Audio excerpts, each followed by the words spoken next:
2024년 1월 12일 오늘 하나님께서 주시는 말씀은 마가복음 5장 1절에서 20절의 말씀입니다.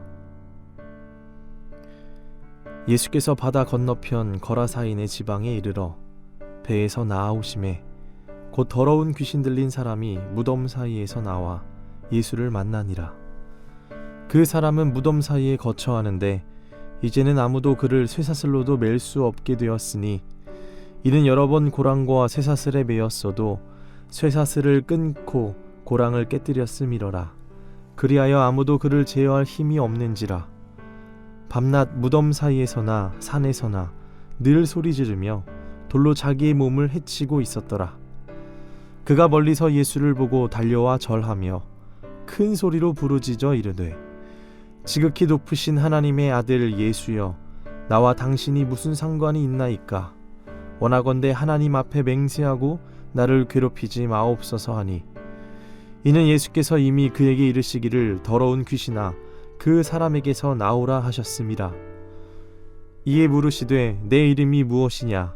이르되 내 이름은 군대니 우리가 많음이니이다 하고 자기를 그 지방에서 내보내지 마시기를 간구하더니 마침 거기 돼지의 큰 떼가 산 곁에서 먹고 있는지라. 이에 간구하여 이르되 우리를 돼지에게로 보내어 들어가게 하소서 하니 허락하신데 더러운 귀신들이 나와서 돼지에게로 들어가매 거의 2,000마리 되는 떼가 바다를 향하여 비탈로 내리달아 바다에서 몰사하거늘 치던 자들이 도망하여 읍내와 여러 마을에 말하니 사람들이 어떻게 되었는지를 보러 와서 예수께 이르되 그 귀신 들렸던 자 곧 군대 귀신 집혔던 자가 옷을 입고 정신이 온전하여 앉은 것을 보고 두려워하더라. 이에 귀신 들렸던 자가 당한 것과 돼지의 일을 본 자들이 그들에게 알림해 그들이 예수께 그 지방에서 떠나시기를 간구하더라.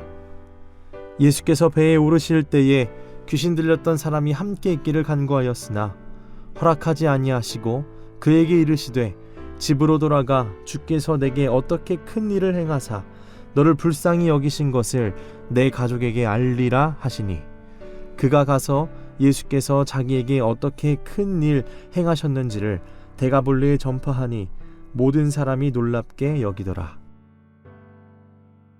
거라사인의 지방에서 라는 제목으로 하나님의 말씀 선포하겠습니다. 오늘의 본문 말씀은 거라사인의 지방에 도착한 예수님께서 더러운 귀신 들린 자에게서 귀신을 내쫓으시며 사탄으로부터 자유와 해방을 선포하신 이야기가 담겨져 있습니다. 근데 왜 더러운 귀신일까요? 사단의 속성 중에 선한 것이 하나 없겠지만은 무엇보다 하나님의 존귀하신 형상으로 빚어진 인간 안에 있으면 안 되는 존재들인데 들어왔기 때문에 더러운 귀신이지요. 오늘 본문의 배경은 거라사인의 지방이었으며 데가볼리 중에 한 곳이었습니다. 이는 10개의 도시라고도 불리는 데가볼리의 작은 마을로 구성된 이방인의 지경이었으며 또한 무덤들이 많은 곳이었습니다.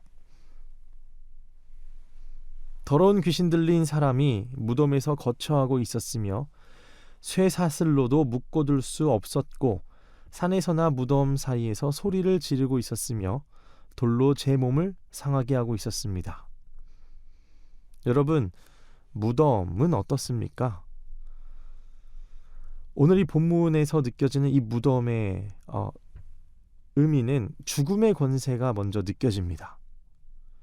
고통과 두려움, 뭔가 위협의 냄새가 나는 곳입니다. 이 사람은 어느 날 귀신에게 사로잡혀서 지금 창조의 그 생명력과 아름다움이 무너지고 있는 중입니다.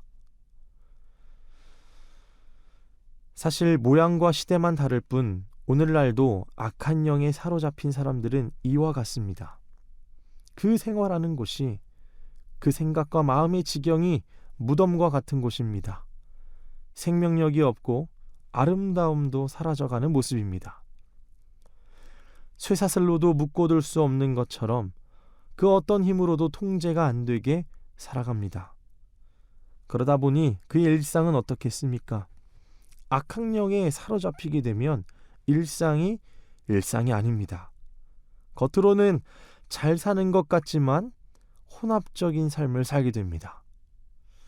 겉으로는 소망과 희망이 있어 보이나 실제로는 소망이 없기에 공허와 어둠이 가득한 삶을 살게 됩니다.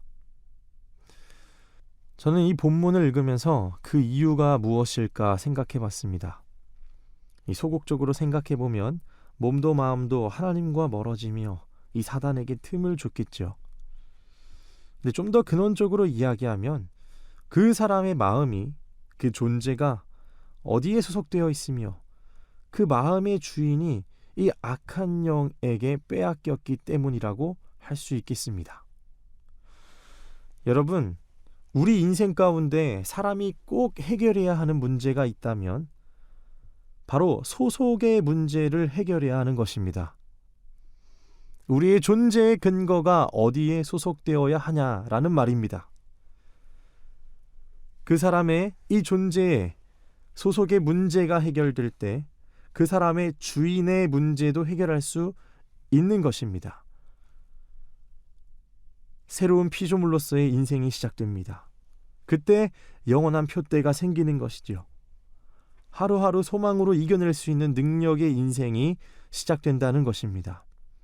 다시 말하면 우리 존재의 소속을 예수님께 두고 살아갈 때 그분이 우리의 주인이 되신다면 오히려 이 악한 영은 우리의 주인을 빼앗을 수가 없습니다. 오히려 우리에게는 웃음거리가 된다는 사실입니다. 어디서 감히 건들겠습니까? 내 소속이 예수님이며 내 주인이 예수님이라는 그 확신이 있는데 말입니다. 우리가 이렇게 고백하고 믿으면서도 결코 쉽지 않은 현실을 보게 됩니다. 돈을 위하여, 뉴스를 통하여 볼 때 오늘날 세상에서는 수많은 도박과 마약을 위하여, 또 출세와 명예를 위하여 통제가 안 되게 살아가고 있습니다. 늘 오늘 본문의 말씀처럼 소리를 지르는 것처럼 경쟁하며 살아가고 있습니다. 그런 의미에서 저는 이 새벽 예배의 조용한 이 시간, 조용히 주님 앞에 단독자로 서는 이 시간이 우리의 존재에 큰 유익을 준다고 생각합니다. 조용한 가운데 내면의 소리, 주님의 음성을 듣지 못하고 우리 안에 시끄러운 소리들로 가득 차 있다면 우리의 소속과 주인은 세상에게 빼앗길 것이기 때문입니다. 그렇기 때문에 일어나서 또 새벽에 제일 먼저 다른 것과 이야기하거나 다른 곳에 소리를 빼앗기지 말고 우리 하나님에게 가장 제일 첫 마디를 드리는 여러분 되시길 주님의 이름으로 축복합니다. 오늘 본문 말씀에 보면은 예수님께서 더러운 귀신아 그 사람에게서 나오라 하시고 내 이름이 무엇이냐라고 이렇게 말씀하셨는데요. 이는 귀신들이 이 높으신 하나님의 아들 예수여라고 했듯이 예수님께서도 귀신의 정체를 알고 계신다는 말씀입니다. 귀신의 근원이 무엇입니까? 귀신의 근원은 거짓입니다. 그 정체가 드러나면 마치 이 어두움이 빛이 오면은 사라지듯이 빛 대신 예수님 앞에서의 어둠은 이미 패배한 적이며 곧 무너질 대상이었습니다. 귀신들은 오늘 본문 9절과 10절의 말씀처럼 자신을 군대라 하였습니다. 그리고 또 자신들을 이 지방에서 내보내지 말기를 원했습니다. 근데 여기서 중요한 것은 결국 귀신들이 이 지방에서 내보내지 말기를 원한다라는 그 깊은 의도는 결국 귀신들이 처하게 될 무적행으로 보내지 말기를 구한 것이라 볼 수 있겠습니다. 이 의도가 무엇일까요? 이 또한 무적행으로 가지 않고 여전히 하나님 나라의 백성과 자녀들을 괴롭히겠다라는 이에 깊은 의도가 담겨져 있다고 생각이 되어집니다. 귀신들이 돼지떼에게 들어가기를 원했고 결국 그렇게 되자 돼지떼들은 호수로 들어가 몰살을 당하였는데 이 사건을 결국 주권자이신 예수님 앞에서의 패배의 결과이며 귀신의 힘이 막강해 보였지만 예수님 앞에서는 미약하다는 사실입니다. 사랑하는 성도 여러분, 절대자이시고 절대 주권자이신 예수님 앞에서 강한 것은 하나도 없습니다. 모든 것들은 전능자 앞에서 낮아질 수밖에 없고, 그게 아무리 우리 눈으로는 막강해 보이지만 예수님 앞에서는 nothing, 아무것도 아니라는 사실입니다. 무엇보다 우리가 다른 것을 의지하지 않고 예수님만을 의지하고 예수님만 우리의 존재의 근거이시고 우리 존재의 주인이심을 고백하는 성도님들 되시길 바랍니다. 더불어서 오늘 본문 말씀에는 또 다른 메시지가 담겨져 있는데요. 예수님께서 돼지떼로 들어가게 하여 돼지떼를 몰살시킨 것은 이 우발적으로 하신 행동이 아니라 거라사 전체에 대한 메시지로 볼 수 있는 것입니다. 즉 마을 사람 전체에게 하시는 시청각적 메시지였다는 사실입니다. 귀신 들려 고통스러워하는 사람, 지금 사람다운 사람으로 살지 못하는 이를 묵살하고 외면했던 이 사람들에 대한 무관심에 대한 질책인 것입니다. 그리고 2,000마리가 되는 짐승과 한 영혼과의 선택에 있어 주님께서는 한 영혼을 택하셨다는 사실이며 거라사인들을 향한 질책과 동시에 도전을 주신 것입니다. 한 영혼이 너희의 막대한 재산보다 귀하다라는 사실입니다. 여러분, 우리들도 예수님이 하신 이 계산처럼 우리 신앙에서 계산을 잘해야 되는 것입니다. 그러한 계산을 할 수 있어야 되는 것입니다. 영혼을 향한 계산입니다. 반면에 여기 있는 거라사 지방의 사람들은 예수님을 이 지방에서 떠나길 바랬습니다. 예수님을 이 지경에서 떠나길 바램으로 말미암아 그들은 한 영혼의 회복에는 관심이 없고 혹 주님으로 말미암아 더 많은 재물을 잃게 될 것을 우려하는 모습을 보여주고 있습니다. 앞서 이야기했던 것처럼 이들은 계산을 잘못하고 있는 것이죠. 다시 말씀드리면 우리에게 이런 신앙의 계산이 예수님을 따라 또 예수님을 기준으로 한, 또 영혼을 기준으로 한 계산이 있기를 소망합니다. 이제 설교를 마무리하고자 합니다. 주님께서 결국 이 지방을 떠나려 하실 때에 귀신 들렸던 자가 주님과 함께 있기를 원하였습니다. 사람들의 눈에는 이 사람이 회복되어서 신기할 수는 있겠지만은 손해본 곳이 더 크고 여전히 눈의 가시처럼 느껴졌을 수도 있었을 것입니다. 그러나 그는 예수님께서 세우신 이 마을의 소망이자 희망선으로도 볼 수 있을 것입니다. 왜냐하면 예수님께서는 이 사람을 통해 다시 한번 소망의 문을 열어주셨기 때문입니다. 이 거라사 지방의 사람들이 붙잡아야 할 가치가 무엇인지를 보여주었던 것입니다. 그리고 이 귀신 들렸던 사람은 더 이상 무덤에 있으려 하는 자가 아니었던 것입니다. 사랑하는 여러분, 구원받은 성도는 항상 주님과 함께 있기를 원합니다. 주님께서는 허락지 아니하시고 집으로 돌아가 이 일에 대하여 가족에게 고하라고 하셨습니다. 그는 가족뿐 아니라 대가볼리 전체에 전파하는 선교사로서의 사명까지 감당하게 되었고, 그리고 그 지방에 있었던 사람들의 도전을 받은 사람들 또한 이러한 선교사의 소명 앞에, 도전 앞에 서 있습니다. 결국에는 한 영혼이 구원받음으로 말미암아 그의 가족뿐 아니라 10개의 도시, 이 대가볼리 전역에 복음이 전파된 것입니다. 사랑하는 여러분, 이토록 한 영혼이 귀합니다. 예수님께서는 오늘 이 거라사 지방에 오셔서 한 영혼을 통해 여러 가지 메시지들을 시청각적으로도 또 그리고 말씀으로도 보여주셨습니다.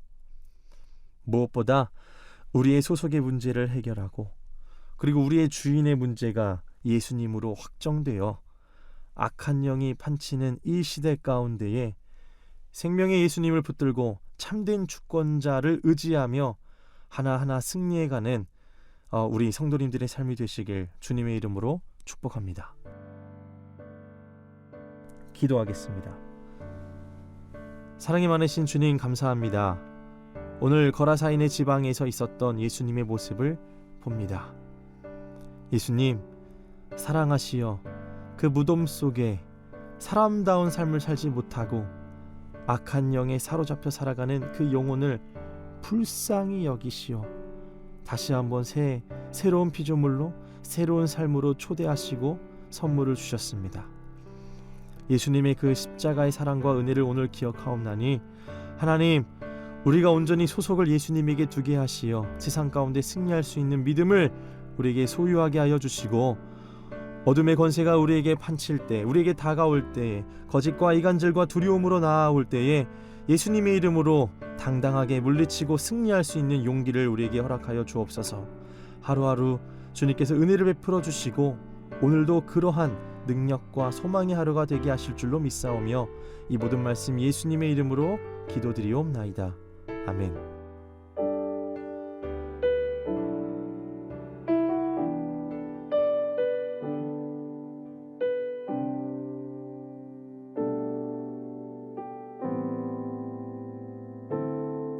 당신은 시간을 뚫고 이 땅 가운데 오셨네. 우리 없는 하늘 원치 않아 우리 삶에 오셨네. 자신의 편안 버리고 우리에게 평안 주셨네. 가장 낮은 자의 모습으로 우리 삶에 오셨네.